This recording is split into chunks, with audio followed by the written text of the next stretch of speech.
Look at your neighbor and say, we got to fight. We got to fight.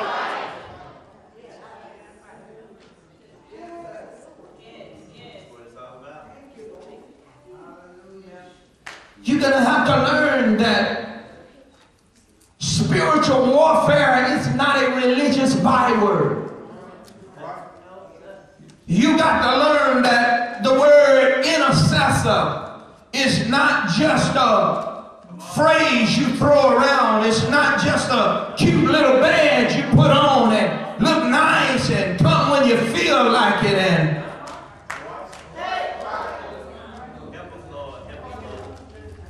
you got to understand that the call of a prophet is not to prophesy houses and land, but there's a time where you have to come and say, how long will you be halted between two of you? You got to understand, to shepherd, to pastor, to bishop, to be an apostle or evangelist, you got to understand you step into the forefront, and nobody's training you how to clean your weapon if you're never going to use it. Help me.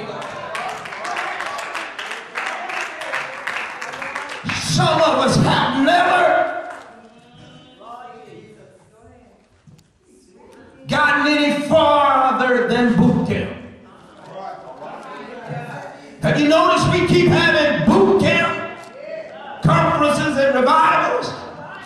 But what I need is somebody that's saying, I'm ready to rise to the occasion. I know how to handle my weapon. I've learned the art of self-defense.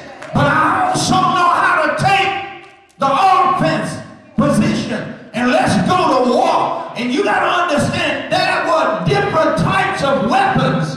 We want to talk about the long sword, but also there was a short sword that you had, amen, strapped in your belt, because sometimes, amen, you're going to have to get up close. And we got too many saying want to fight, amen, from a long distance all the time. But baby, you got to learn how to fight closer. You got to learn how to cut close. Help me, God. Everything not going to always be a distance.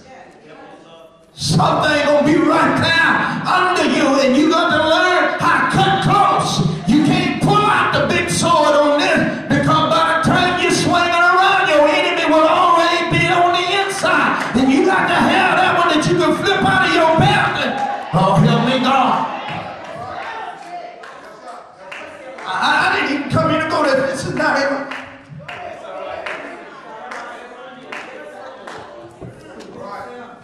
Somebody shout, don't lose your fight. Don't lose your fight. Well, let me go to Daniel chapter 7. Let me show you something. Daniel's in chapter 7.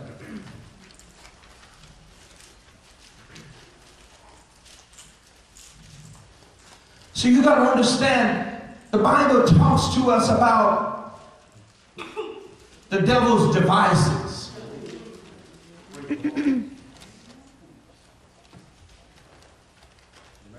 And you got to understand, devices are strategies and plans, schemes and deceptive objectives that the enemy has. I tell people all the time, Pastor, I says, ain't nobody throwing nothing together with church folk. We let anybody sing. We let anybody pray. Teachers can show up whenever they want to show up.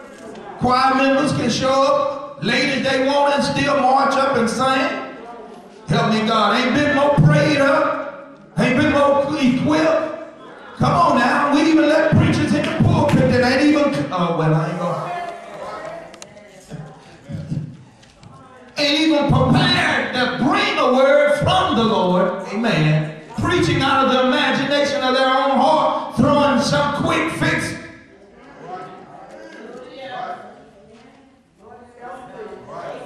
Oh God, oh God, oh God.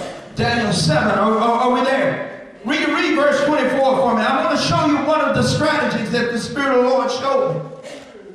And the 10 horns out of this kingdom are 10 kings that shall arise. And another shall rise after them, and he shall be diverse from the first, and he shall subdue 3 kings. And he shall speak great words against the Most High, and shall wear out the saints of the Most High. He shall do what? Shall wear out the saints. So one of the strategies of the enemy that the Lord showed me was to wear the saints down.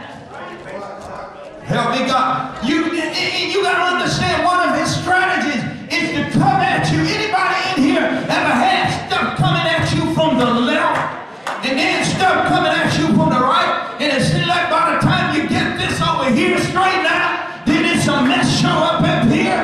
And then here's somebody in your face while this is going on. And then, look, you feel something breathing down your neck, and it's the junk that you done got delivered out of. It's coming fast behind you. You're weak, you're tired, you're exhausted, you don't feel like fighting no more, but everything is closing in on you. It's because the enemy is trying to wear you. He's trying to wear you down because, see, he knows that if you can stay strong, if you can stay prayed up, you'll continue to move forward toward your destiny. How many of you know God is glorified in your obedience? God is glorified when you walk according to his will.